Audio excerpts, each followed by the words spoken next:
حضرت ابو ایوب روایت کرتے ہیں کہ میں نے رسول اللہ صلی اللہ علیہ وسلم سے سنا، فرماتے تھے اگر تم گناہ نہیں کرو گے تو اللہ تعالیٰ ایسے لوگ پیدا فرمائے گا جو گناہ کریں گے اور استغفار کریں گے، اللہ تعالیٰ ان کو معاف فرما دے گا. یعنی اللہ تعالیٰ کو بخشش کی دعا کرنا اور اپنے لیے استغفار کرنا اتنا پسند ہے کہ ان لوگوں سے زیادہ پیارے ہیں اس کو وہ لوگ کہ جو گناہ کر کے پھر اس سے بخشش مانگے بنسبت اس کے کہ کوئی یہ دعویٰ کرے کہ وہ گناہ کرتا ہی نہیں. اور اسی طرح ایک اور حدیث میں حضرت ابو ہریرہ بیان کرتے ہیں کہ رسول اللہ صلی اللہ علیہ وسلم نے فرمایا، اس ذات کی قسم جس کے ہاتھ میں میری جان ہے، اگر تم گناہ نہیں کرو گے تو اللہ تعالیٰ تم کو لے جائے گا، تمہاری جگہ ان لوگوں کو لائے گا جو گناہ کریں گے پھر بخشش مانگیں گے، بس اللہ تعالیٰ ان کو معاف فرما دے گا.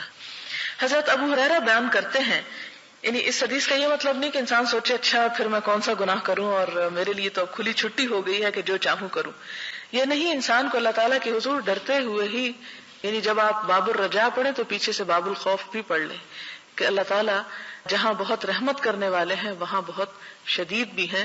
اور خاص طور پر گناہ کرتے وقت انسان کو یہ ضرور سوچ لینا چاہیے کہ جو گناہ میں کرنے جا رہا ہوں کتنی بڑی ہستی کی شان میں گستاخی ہے. کیونکہ انسان کو یہ نہیں دیکھنا چاہیے کہ گناہ کتنا چھوٹا ہے یا کتنا بڑا ہے، یہ دیکھنا چاہیے کہ جس رب کی نافرمانی ہو رہی ہے وہ رب کتنا عظیم ہے. اور آپ دیکھیں کہ جب آپ کی بات نہیں مانی جاتی، جیسے آپ کے بچے ہی ہوں یا آپ کے دوست احباب ہوں یا آپ کے شوہر ہی کیوں نہ ہو یا کوئی بھی، تو آپ کی فیلنگ یا آپ کے احساسات کیا ہوتے ہیں. تو اللہ تعالیٰ تو اپنے بندوں سے 70 ماؤں سے بڑھ کے پیار کرنے والا ہے. تو جب بندہ جان بوجھ کے گناہ کرتا ہے تو اللہ تعالیٰ کو بھی اس سے تکلیف پہنچتی ہے. اور پھر اگلی حدیث ہے، حضرت ابو ہریرہ بیان کرتے ہیں کہ ہم ایک جماعت حضور صلی اللہ علیہ وسلم کے ساتھ بیٹھے ہوئے تھے، ہمارے ساتھ حضرت ابو بکر حضرت عمر بھی تھے. رسول اللہ صلی اللہ علیہ وسلم ہمارے درمیان سے اٹھے اور آپ کو ہم پر واپس تشریف لانے میں دیر ہو گئی. ہمیں خطرہ لاحق ہو گیا کہ کہیں ہماری غیر حاضری میں آپ کو قتل نہ کر دیا جائے. اس خیال سے ہم گھبرا کر کھڑے ہو گئے اور میں سب سے پہلے گھبرا کر اٹھا. چنانچہ میں حضور صلی اللہ علیہ وسلم کی تلاش میں نکلا یہاں تک کہ میں انصار کے باغ کے پاس پہنچا. راوی بیان کرتے ہیں کہ حضرت ابو ہریرہ نے لمبی حدیث بیان فرماتے ہوئے کہا کہ رسول اللہ صلی اللہ علیہ وسلم نے فرمایا، اے ابو ہریرہ، جاؤ اور اس باغ کے پیچھے جس شخص کو ملو اس کو جنت کی بشارت دے دو، بشرطے کہ وہ اس بات کی گواہی دیتا ہو کہ اللہ کے سوا کوئی معبود نہیں، اس بات پر اس کا دل بھی یقین رکھتا ہو. یعنی پورے خلوص کے ساتھ وہ یہ بات کہنے والا ہو، نہ کہ صرف ظاہری طور پر. حضرت عبداللہ بن عمرو بن عاص بیان کرتے ہیں کہ نبی صلی اللہ علیہ وسلم نے حضرت ابراہیم علیہ السلام کے بارے میں اللہ عز و جل کا فرمان پڑھا کہ ابراہیم علیہ السلام نے کہا، اے میرے پروردگار، انہوں نے بہت لوگوں کو گمراہ کیا، بس جو شخص میری تابعداری کرے گا وہ مجھ سے ہے. پھر حضرت عیسیٰ علیہ السلام کا قول تلاوت کیا کہ آپ ان کو عذاب دیں تو یہ آپ کے بندے ہیں، اور اگر آپ ان کو معاف کر دیں گے تو آپ غالب حکمت والے ہیں. بس آپ نے اپنے ہاتھوں کو اٹھایا اور دعا کی، اے اللہ پاک میری امت کو معاف کر دیجئے، اور آپ رونے لگ گئے. اللہ عز و جل نے فرمایا، اے جبریل علیہ السلام، محمد صلی اللہ علیہ وسلم کے پاس جاؤ اور ان سے پوچھو کہ آپ کس لیے رو رہے ہیں، حالانکہ اللہ تعالیٰ خود خوب جانتا ہے. بس آپ کے پاس جبریل علیہ السلام آئے، رسول اللہ صلی اللہ علیہ وسلم نے اس کو بتا دیا جو آپ نے دعا کی تھی، اور اللہ خوب جانتا ہے کہ آپ نے کیا دعا کی تھی. تو اللہ تعالیٰ نے فرمایا، اے جبریل، تم محمد صلی اللہ علیہ وسلم کے پاس جاؤ اور ان سے کہو کہ ہم آپ کو آپ کی امت کے بارے میں خوش کر دیں گے اور آپ کو غم میں مبتلا نہیں کریں گے. اس سے آپ اندازہ لگائیں کہ حضور صلی اللہ علیہ وسلم کے ہم پر کتنے احسانات ہیں، اور کتنا وہ اپنی امت کے بارے میں فکر مند ہوتے تھے، اور کتنا اپنی امت کے مستقبل کے بارے میں خوف رکھتے تھے کہ اللہ تعالیٰ کا غضب جو اتنا شدید ہے، اگر امت اس میں گرفتار ہو گئی تو چھوٹ کس طرح ہوگی. اور آپ ہمارے لیے دعائیں کرتے تھے، لیکن میں اور آپ سوچیں کہ ہم آپ صلی اللہ علیہ وسلم کے لیے کتنا درود پڑھتے ہیں، ہم آپ کے لیے کتنا درود بھیجتے ہیں اور آپ پر کتنا سلام پڑھتے ہیں. یہ کوتاہی ہونی نہیں چاہیے، کیونکہ آپ کے لیے جب درود شریف پڑھا جاتا ہے تو ایک دفعہ پڑھنے سے 10 رحمتیں لازم آتی ہیں. پھر اسی طرح حضرت معاذ بن جبل روایت کرتے ہیں کہ میں ایک گدھے پر نبی صلی اللہ علیہ وسلم کے پیچھے بیٹھا ہوا تھا. آپ نے فرمایا، اے معاذ، کیا تجھے معلوم ہے کہ اللہ کا اس کے بندوں پہ کیا حق ہے اور بندوں کا حق اللہ پر کیا ہے؟ میں نے عرض کی کہ اللہ اور اس کے رسول خوب جانتے ہیں. آپ نے فرمایا، اللہ کا بندوں پہ یہ حق ہے کہ وہ اس کی عبادت کریں اور اس کے ساتھ کسی چیز کو شریک نہ ٹھہرائیں، اور بندوں کا حق اللہ پر یہ ہے کہ اللہ پاک اس انسان کو عذاب میں مبتلا نہیں کرے گا جو اس کے ساتھ کسی کو شریک نہ ٹھہرائے گا۔ میں نے عرض کیا یا رسول اللہ صلی اللہ علیہ وسلم، کیا میں لوگوں کو اس کی خوشخبری نہ دے دوں؟ آپ نے فرمایا خوشخبری نہ دو، اس لیے کہ لوگ اس پر بھروسہ کر بیٹھیں گے اور عمل چھوڑ دیں گے، یعنی پھر کام نہیں کریں گے اور کہیں گے کہ بس چونکہ ہم کلمہ پڑھ رہے ہیں یہی ہمارے لیے کافی ہے۔ اور آج شاید ہمارے دور کی امت نے بھی یہی سوچ رکھا ہے، چونکہ ہم کلمہ پڑھتے ہیں اس لیے۔ لیکن سوچنا یہ چاہیے کہ ہم نے کلمہ کتنے شعور اور کتنے خلوص کے ساتھ پڑھا ہے۔ ہم تو اس لیے پڑھتے ہیں کہ مسلمانوں کے گھر میں پیدا ہو گئے، ہم نے اپنی ایفرٹ اور اپنے شوق اور اپنی محبت کے ساتھ کتنا اللہ تعالیٰ کا حق ادا کیا ہے، اس چیز کی طرف بھی توجہ لازم ہے۔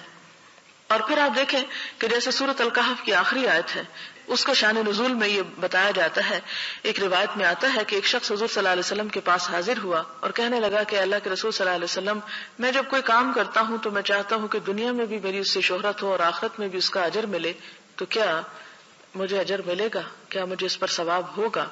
تو اس پر حضور صلی اللہ علیہ وسلم خاموش ہو گئے۔ پھر یہ آیت نازل ہوئی جو آپ نے پڑھ کر سنائی، من کان یرجو لقاء ربہ فلیعمل عملا صالحا ولا یشرک بعبادۃ ربہ احدا۔ جو شخص اپنے رب سے ملاقات کی امید رکھتا ہو اسے چاہیے کہ نیک عمل کرتا رہے، فلیعمل یعنی عمل کرتا رہے یا کرے، عملا صالحا نیک عمل، اور کیا نہ کرے، ولا یشرک بعبادۃ ربہ احدا، اور اپنے رب کی عبادت میں کسی کو شریک نہ ٹھہرائے۔ اور رب کی عبادت میں یعنی جو بھی عبادت یعنی جو بھی اطاعت اور جو بھی نیکی کا کام انسان اللہ کی خوشی کے لیے کرے، پھر اس میں کسی اور کی خوشی کی پرواہ نہ کرے یا اس کو شامل نہ کرے۔ اگلی حدیث حضرت براء بن عازب سے روایت ہے، نبی صلی اللہ علیہ وسلم نے فرمایا، مسلمان سے جب قبر میں سوال کیا جاتا ہے تو وہ گواہی دیتا ہے کہ اللہ کے سوا کوئی معبود نہیں اور محمد صلی اللہ علیہ وسلم اللہ پاک کے رسول ہیں۔ اللہ کا ارشاد خدا مومنوں کے دلوں کو ٹھیک اور پکی بات سے دنیا کی زندگی میں بھی مضبوط رکھتا ہے اور آخرت میں بھی رکھے گا۔ یہ ارشاد اللہ تعالیٰ کا ارشاد اس کے مطابق ہے۔ مراد یہ ہے کہ جو شخص دنیا میں ایمان پر قائم رہا، قبر کے اندر جب اس سے سوال کیے جائیں گے تو اس کی وجہ سے وہاں بھی وہ ثابت قدم رہے گا۔ حضرت انس رسول اللہ صلی اللہ علیہ وسلم سے روایت کرتے ہیں، آپ نے فرمایا کہ کافر جب کوئی نیک کام کرتا ہے تو اس کی وجہ سے اس کو دنیا ہی میں مزہ چکھا دیا جاتا ہے، دنیا میں ہی کوئی نہ کوئی اس کے لیے خیر خواہی بھلائی پیدا کر دی جاتی ہے، اور مومن کے لیے اللہ پاک اس کی نیکیوں کا آخرت میں ذخیرہ بناتے ہیں اور اس کی فرما برداری کی وجہ سے دنیا میں بھی رزق دیتے ہیں۔ ایک روایت میں ہے، بے شک اللہ کسی مومن کی نیکی کو رائے گاہ نہیں کرتا، دنیا میں بھی اس کو بدلہ ملتا ہے اور آخرت میں بھی اس کو بدلہ ملے گا، لیکن کافر ان نیکیوں کی وجہ سے جو اس نے اللہ کے لیے کی تھی دنیا میں رزق دیا جاتا ہے، اور جب وہ آخرت کی طرف جائے گا تو اس کے پاس کوئی نیکی ایسی نہیں ہوگی کہ جس کا اسے بدلہ دیا جائے، یعنی کافر کی ہر نیکی کا بدلہ دنیا ہی میں دے دیا جاتا ہے۔ حضرت جابر بیان کرتے ہیں کہ رسول اللہ صلی اللہ علیہ وسلم نے فرمایا کہ جو شخص پانچوں نمازیں ادا کرے اس کی مثال اس بڑی نہر کی طرح ہے جو تم میں سے کسی ایک کے دروازے پر جاری ہو اور وہ روزانہ 5 دفعہ اس میں نہاتا ہو، یعنی نماز بھی گناہوں سے انسان کو پاک صاف کر دیتی ہے۔ اب آپ دیکھیں کہ حضور صلی اللہ علیہ وسلم نے اتنی بشارتیں دیں کہ اللہ تعالیٰ کلمہ پڑھنے والے مسلمان کو معاف کر دے گا، لیکن آپ ایک مثال ایسی نہیں ڈھونڈ سکتے صحابہ کرام کی زندگی میں کہ جس سے انہوں نے ان احادیث کا مطلب یہ سمجھا ہو کہ چاہے نماز پڑھے یا نہ پڑھے اللہ تعالیٰ معاف کر دے گا، کیونکہ ہمیں کوئی صحابی ایسے نہیں ملتے کہ جنہوں نے جان بوجھ کر کوئی ایک نماز بھی چھوڑ دی ہو۔ لیکن ہمارے فہم میں یا ہماری سمجھ میں غلطی ہو گئی، ہم نے ان احادیث کا اور ان باتوں کا مطلب یہ سمجھ لیا کہ صرف زبان سے لا الہ الا اللہ کہہ دو اور کچھ کام کرنے کی ضرورت نہیں، چاہے نماز پڑھو یا نہ پڑھو، روزہ رکھو یا نہ رکھو، فرائض ادا کرو یا نہ کرو، بخشش لازم ہے۔ یہ ان حدیث کا مطلب نہیں۔ اگر یہ ان کا مطلب ہوتا تو کیا صحابہ کرام کو سمجھ نہیں آئی تھی اور وہ عمل نہ کرتے؟ وہ بھی صرف اس پہ توکل کر کے بیٹھ جاتے چونکہ کلمہ اب پڑھ لیا اب اور تو کچھ کرنے کی ضرورت نہیں۔ یہی وجہ تھی کہ صحابہ کرام میں سے ایک سے بڑھ کر نیکیوں میں آگے بڑھنے کی کوشش میں تھا، کیونکہ انہیں اس بات کی اچھی طرح سمجھ آ چکی تھی کہ لا الہ الا اللہ کہنے کا مطلب یہ ہے کہ پھر اللہ کی اطاعت بھی کی جائے۔ پھر اسی طرح آپ صلی اللہ علیہ وسلم بیان کرتے ہیں کہ جو مسلمان مر جاتا ہے اور اس کے جنازے میں 40 آدمی شریک ہوتے ہیں جو اللہ کے ساتھ کسی کو شریک نہ بناتے ہوں تو اللہ تعالیٰ اس میت کے بارے میں ان کی سفارش کو قبول فرمائے گا۔ اب یہ ہے کہ 40 بندے تو شریک ہو جائیں، لیکن یہ کیا معلوم کہ کس کا ایمان اور کس کا عقیدہ کس طرح کا ہے۔ آپ کو معلوم ہے کہ حضرت عثمان کو دفن کس طرح کیا گیا تھا؟ تاریخ میں پڑھا آپ نے کہ رات کے اندھیرے میں چھپ کر آپ کی بیوی نے آپ کو غسل دیا تھا اور چھپ کر آپ کو دفن کیا گیا تھا، آپ کا جنازہ برسر عام نہیں ہوا تھا۔ خیر ان لوگوں کو تو دنیا میں ہی جنت کی بشارت مل گئی تھی، میں تو صرف مثال یہ اس موقع پہ اس لیے دے رہی ہوں کہ ضروری نہیں کہ ہم اس انتظار میں بیٹھ جائیں کہ ہمارے 40 لوگ ہمارا جنازہ پڑھیں گے تو ہم بخشے جائیں گے۔ پہلے تو ہمیں کوئی گارنٹی نہیں کہ معلوم نہیں موت کہاں آتی ہے۔ اب دیکھیں کئی ایسے لوگ بےچارے فوت ہو جاتے ہیں، سمندر کی لہروں میں بہہ جاتے ہیں، کہیں اور کریش ہو جاتے ہیں کہ پھر ان کا جنازہ بھی نہیں پڑھا جاتا، یا کسی کو ایسے لاسٹ ایسی جگہ پہ گم ہو جاتے ہیں، ایسی جگہ پہ موت واقع ہو جاتی ہے کہ ڈھونڈنے سے میت بھی نہیں ملتی، تو جنازہ کہاں کا۔ تو اس لیے ان چیزوں پہ بھروسہ کر کے انسان کو عمل نہیں چھوڑ دینا چاہیے۔ لیکن یہاں یہ صرف امید دلانے والی بات ہے کہ اللہ تعالیٰ سے امید رکھنی چاہیے، اور دوسری بات یہ کہ انسان کو کوشش کرنا چاہیے کہ اس کے آس پاس اس کے ماحول میں ایسے لوگوں کی کثرت ہو، اس کا اٹھنا بیٹھنا، اس کی دوستی، اس کی تعلق ایسے لوگوں کے ساتھ ہو کہ جو اللہ تعالیٰ کے ساتھ شرک نہ کرنے والے ہوں اور نیکی پر قائم رہنے والے ہوں، کیونکہ عموماً جنازہ تو پھر وہی پڑھتے ہیں جو کسی کے ساتھ کوئی تعلق رکھتے ہیں۔ ہمارے ہاں تو یہ ہے کہ اگر سڑک پہ جاتے ہوئے دیکھ بھی رہے ہوں کہ کوئی جنازہ پڑھا جاتا ہے تو اس لیے لوگ آگے نہیں بڑھتے کہ وہ ہمارا کیا لگتا ہے، تو صرف وہ تعلق اور رشتہ داری یا کسی دوستی یا کسی محبت کی بنیاد پر۔ تو اس لیے انسان کی تعلق اگر دوستی ایسے لوگوں کے ساتھ ہے جو دنیا سے جانے کے بعد بھی انہیں دعائیں میں شریک رکھیں اور ان کے جنازے میں ان کی خلوص کے ساتھ مانگیں۔ ایک موقع پر حضور صلی اللہ علیہ وسلم نے کسی صحابی کا جنازہ پڑھا اور اتنی اچھی دعا کی کہ ایک اور صحابی، اب مجھے نام یاد نہیں ہے اس وقت، انہوں نے یہ خواہش کی کہ میرا آج یہ دل چاہتا تھا کہ کاش یہ میت میں ہوتا اور مجھ پر اللہ کے رسول صلی اللہ علیہ وسلم اس طرح کی دعائیں پڑھتے۔ تو یہ قسمت کی بات ہوتی ہے کہ کسی کو کیا نصیب ہو جائے، اور وہ بھی اللہ تعالیٰ اپنی رحمت پھر اسی لیے کرتا ہے کہ وہ بندے اللہ تعالیٰ کی رحمت کو دعوت دیتے ہیں اور اس کے لیے فریادیں کرتے ہیں۔ پھر حضرت عبداللہ بن مسعود بیان کرتے ہیں کہ ہم نبی صلی اللہ علیہ وسلم کے ساتھ 40 انسان ایک خیمے میں تھے۔ آپ نے فرمایا کیا تم اس بات پر راضی ہو کہ تم تمام جنت والوں میں 1/4 ہو، یعنی جنت میں جتنے لوگ جائیں 1/4 تم لوگ ہو۔ ہم نے عرض کیا جی ہاں ہم راضی ہیں۔ آپ نے فرمایا کیا تم اس بات پہ راضی ہو کہ تم تمام اہل جنت میں 1/3 ہو، یعنی تیسرا حصہ ہو، چوتھا نہیں۔ ہم نے عرض کیا جی ہاں ہم راضی ہیں۔ آپ نے فرمایا اس ذات کی قسم جس کے ہاتھ میں محمد صلی اللہ علیہ وسلم کی جان ہے، میں امید کرتا ہوں کہ تم تمام اہل جنت سے نصف ہوگے، یعنی امت محمد صلی اللہ علیہ وسلم جنت والوں کا آدھا حصہ ہوگی، امید کرتا ہوں۔ اور یہ اس طرح ہے کہ جنت میں مسلمان کے سوا کوئی داخل نہ ہو سکے گا، اور تمہاری مثال مشرکین کے مقابلے میں اس سفید بال کی طرح ہے جو سیاہ رنگ والے بیل کے چمڑے میں ہوتا ہے۔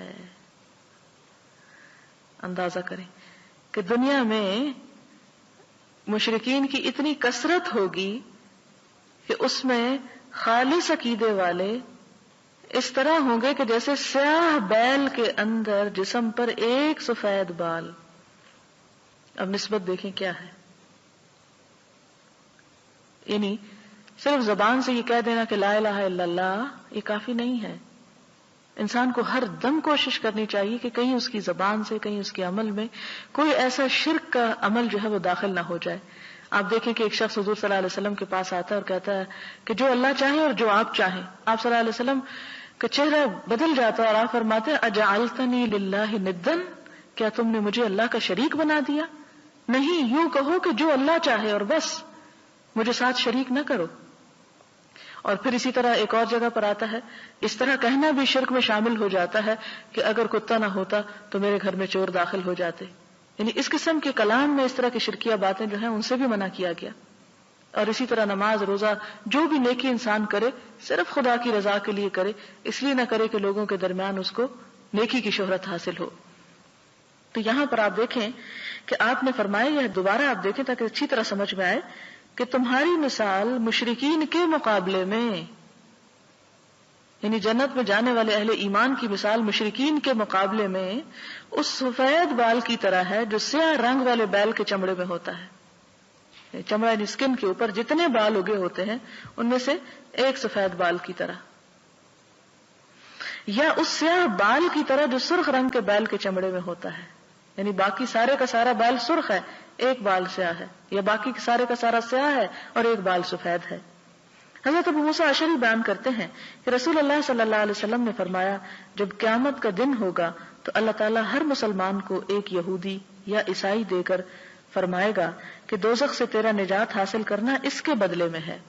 ایک روایت میں نبی صلی اللہ علیہ وسلم نے فرمایا کہ مسلمان قیامت کے دن پہاڑوں جیسے گناہوں کو لے کر آئیں گے، لیکن اللہ تعالیٰ ان کو معاف کر دے گا، یعنی ان کے ایمان کی وجہ سے اور ان کی توحید کی وجہ سے۔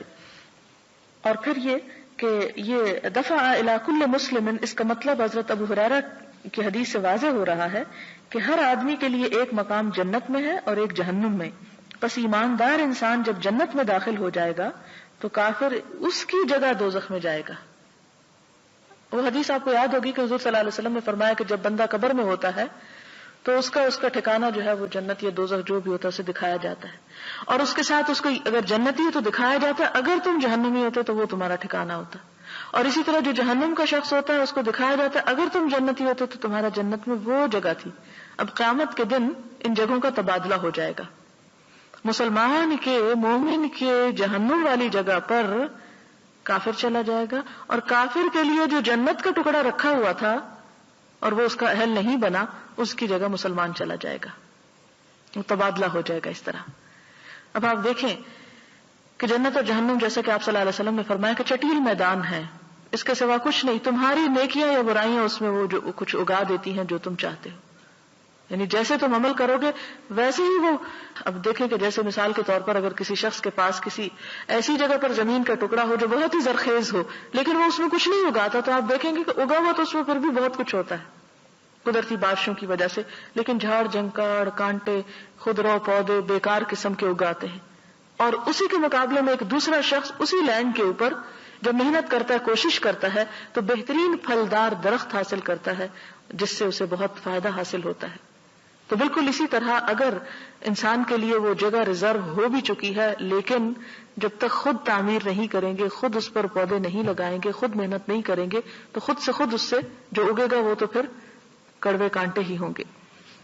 اسی طرح اگلی حدیث ہے حضرت ابن عمر سے، حضور صلی اللہ علیہ وسلم نے فرمایا کہ مومن قیامت کے دن اپنے پروردگار سے قریب ہوگا یہاں تک کہ اللہ تعالیٰ اپنی رحمت کے پہلو کو اس پر رکھیں گے اور اس سے اس کے گناہوں کا اقرار کرائیں گے۔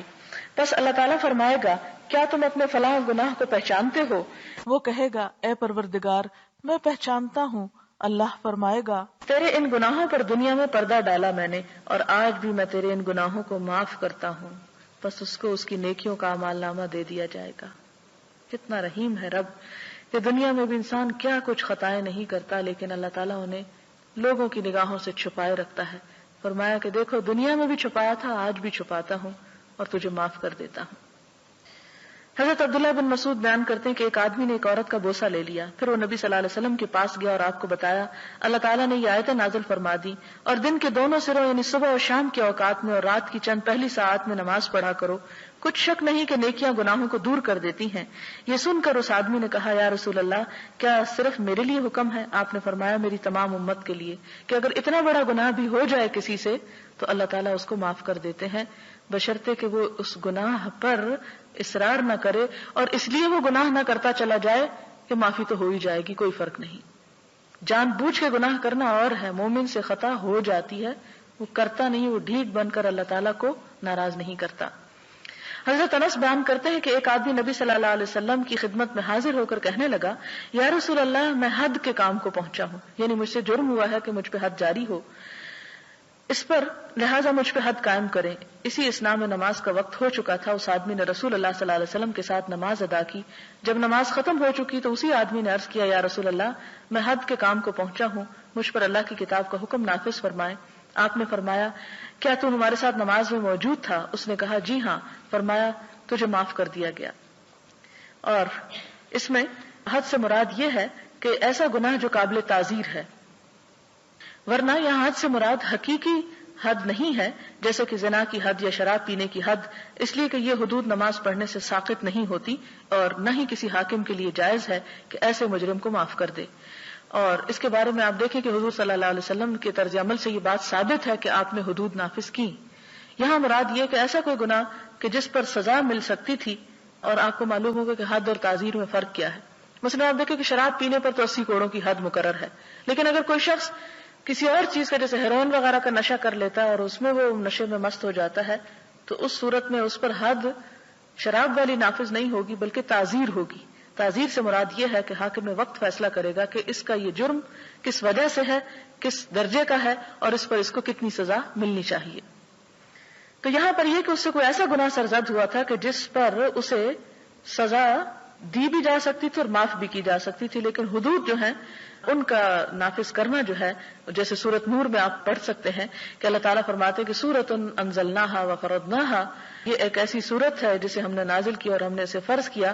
اور اس کی تفسیر میں اگر آپ پڑھیں تو آپ نے دیکھیں کہ حضور صلی اللہ علیہ وسلم نے فرمایا کہ ایک ایسا حاکم جو کسی حد میں اگر ایک کوڑے کا اضافہ کرتا ہے تو وہ بھی جہنم میں ہے، اور اگر ایک کوڑے کی کمی کر دیتا ہے تو وہ جہنم میں. قیامت کے دن جب اللہ تعالیٰ اس سے پوچھیں گے کہ تم نے ایسا کیوں کیا، تو جس نے زیادہ کی ہوگی وہ کہے گا کہ اس لیے تاکہ لوگ عبرت پکڑے. تو آپ نے فرمایا، اللہ تعالیٰ فرمائے گا کہ نہیں، تجھے یہ اختیار نہیں کہ تو اس میں ایک کی بھی اضافہ کر. اور اگر کسی نے 99 مارے اور 100 چھوڑ دیا، اگر 100 کوڑے پڑنے تھے تو وہ اللہ تعالیٰ کو عرض کرے گا کہ میں نے رحم کہا کہ ایک معاف کر دیا.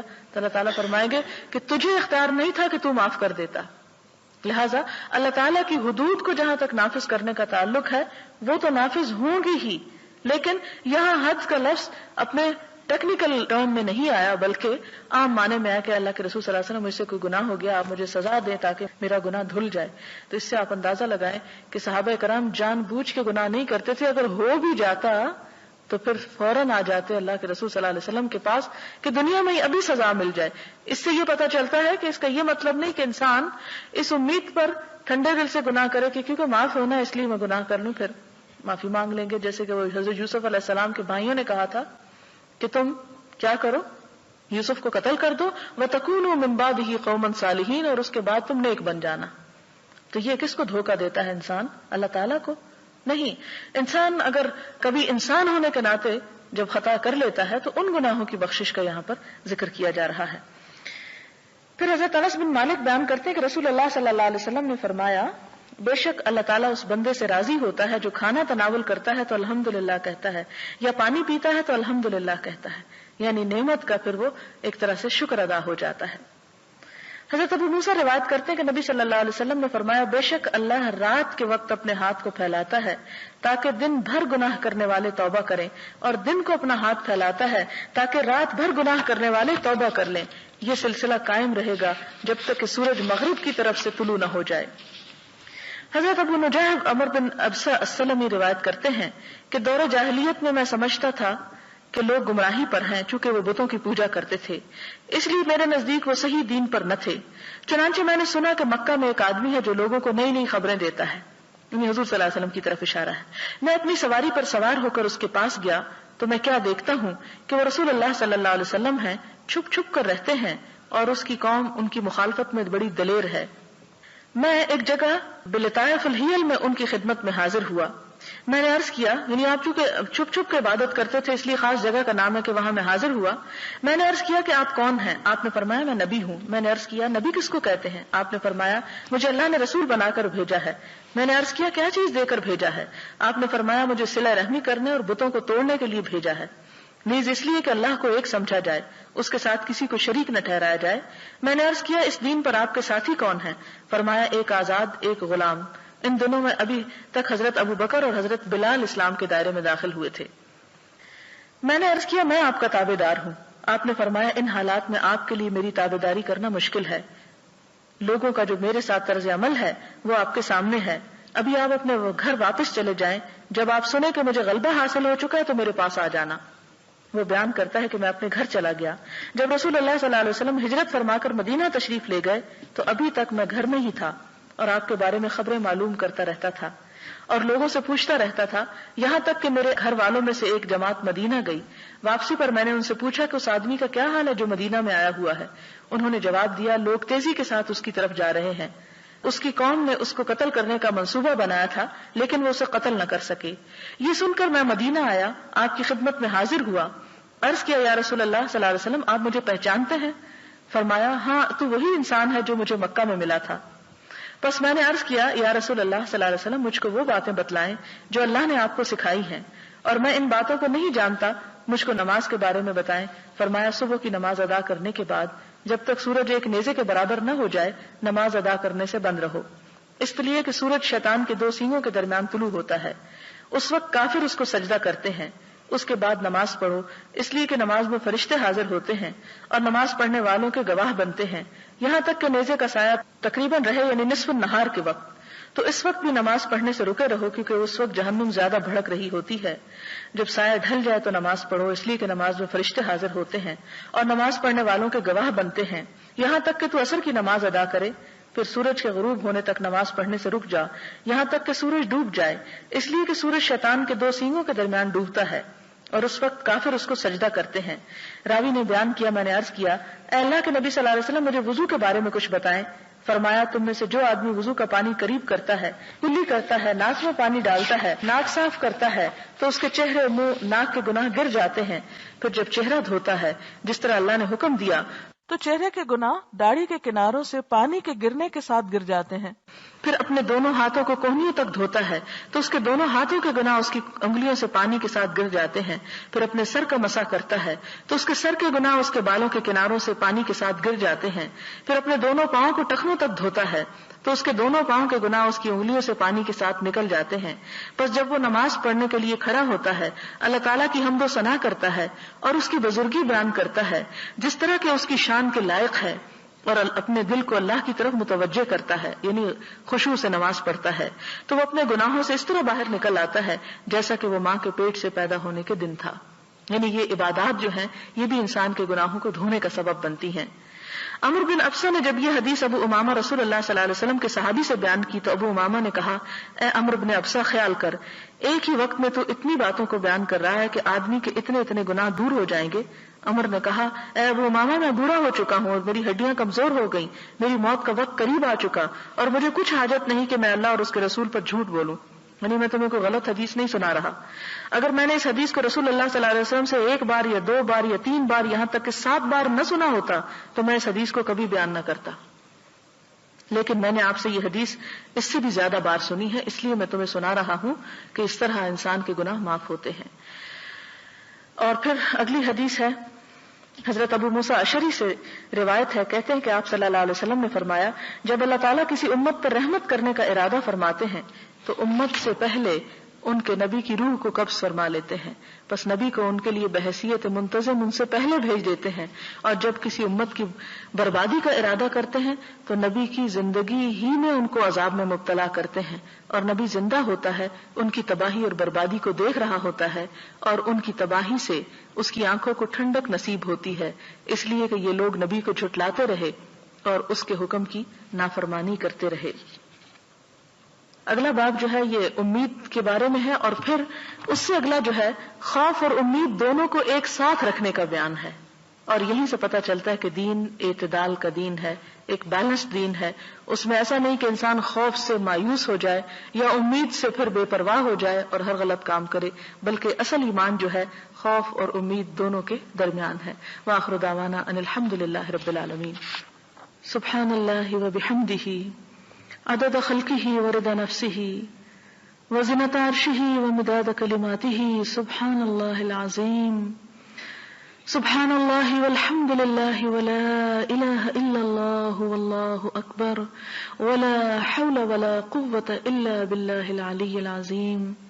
اللہم صل علی محمد وعلی آل محمد كما صلیت علی ابراہیم وعلى آل إبراهيم إنك حميد مجيد۔ اللهم بارك على محمد وعلى آل محمد كما باركت على إبراهيم وعلى آل إبراهيم إنك حميد مجيد۔ ربنا ظلمنا أنفسنا وإن لم تغفر لنا وترحمنا لنكونن من الخاسرين۔ ربنا آتنا في الدنيا حسنة وفي الآخرة حسنة وقنا عذاب النار۔ ربنا لا تزغ قلوبنا بعد إذ هديتنا وهب لنا من لدنك رحمة إنك أنت الوهاب۔ ربنا أفرغ علينا صبرا وثبت أقدامنا فانصرنا على القوم الكافرين ربنا افرغ علينا صبرا وتوفنا مسلمين ربنا هب لنا من ازواجنا وذرياتنا قرة اعين واجعلنا للمتقين اماما یا حی یا قیوم برحمتک نستغیث اللهم انفعنا بما علمتنا وعلمنا ما ينفعنا وزدنا علما اللهم انا نعوذ بك من الهم والحزن والعجز والكسل والجبن والبخل وغلبة الدين وقهر الرجال اللهم احسن عاقبتنا في الامور كلها واجرنا من خزي الدنيا وعذاب الاخرة اللهم انا نعوذ بك من جهد البلاء ودرك الشقاء وسوء القضاء وشماتة الاعداء اللهم لا مانع لما اعطيت ولا معطي لما منعت ولا ينفع ذا الجد منك الجد اللهم انا نعوذ بك من زوال نعمتك وتحول عافيتك وفجاءة نقمتك ومن جميع سخطك لا إله إلا الله أنت الحليم الكريم سبحان الله رب العرش العظيم والحمد لله رب العالمين رب نسألك موجبات رحمتك وعزائم مغفرتك والغنيمة من كل بر والسلامة من كل اسم لا تدع لنا ذنبا إلا غفرته ولا هما إلا فرجته ولا حاجة هي لك رضا إلا قضيتها يا أرحم الراحمين یا حی یا قیوم برحمتک نستغیث. یا اللہ تو ہم سب پر اپنی رحمت نازل فرما. یا اللہ تو ہماری تمام مشکلات کو آسان کر دے. یا رب العالمین تو ہمارا دنیا اور آخرت میں اپنی رحمت سے ڈھانپ لے. یا رب العالمین تو ہمارے تمام معاملات میں ہم کو کافی ہو جا. یا رب العالمین تو دنیا اور آخرت میں اپنی رحمت سے نواز، ہمیں بخش دے، ہمارے گناہوں کو بخش دے، ہماری کوتاہیوں کو بخش دے. یا اللہ تو ہماری کمزوریوں سے درگزر فرما. یا رب العالمین ہم سب تجھ سے تیری رحمت کی فریاد کرتے ہیں. یا اللہ تو اس دنیا میں بھی بھلائی عطا فرما اور آخرت میں بھی.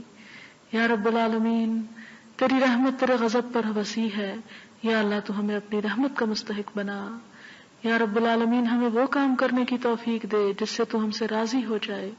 ہر اس کام سے ہمیں بچا جس سے تیرا غضب بھڑکتا ہو. یا رب العالمین تو ہماری اولاد کو ہماری آنکھوں کی ٹھنڈک بنا، انہیں دین و دنیا میں بہترین کامیابی عطا فرما. یا رب العالمین انہیں ہدایت عطا فرما. یا اللہ تو ہمیں دین پر استقامت عطا فرما. یا رب العالمین تو ہماری تمام دکھوں، پریشانیوں، غموں، بیماریوں، جسمانی اور روحانی بیماریوں سے ہم کو نجات عطا فرما. یا رب العالمین تو ہم سے ایسا کام لے لے کہ جس کے کرنے سے تو ہم سے راضی ہو جائے. اللہ تو ہم سے ہر وہ کام چھڑا دے کہ جس کا کرنا تیرے لیے ناراضگی کا سبب بنتا ہو. یا رب العالمین تو ہم سے راضی ہو جا. اللہ تو ہم سے راضی ہو جا. یا اللہ تو ہم سے راضی ہو جا. ربنا تقبل منا انك انت السميع الدعاء وتب علينا انك انت التواب الرحيم. وصلى الله تعالى على خير خلقه محمد وعلى آله واصحابه واهل بيته اجمعين برحمتك يا ارحم الراحمين. الہی آمین. سبحانك اللهم وبحمدك نشهد ان لا اله الا انت نستغفرك ونتوب الیک. والسلام علیکم ورحمۃ اللہ وبرکاتہ.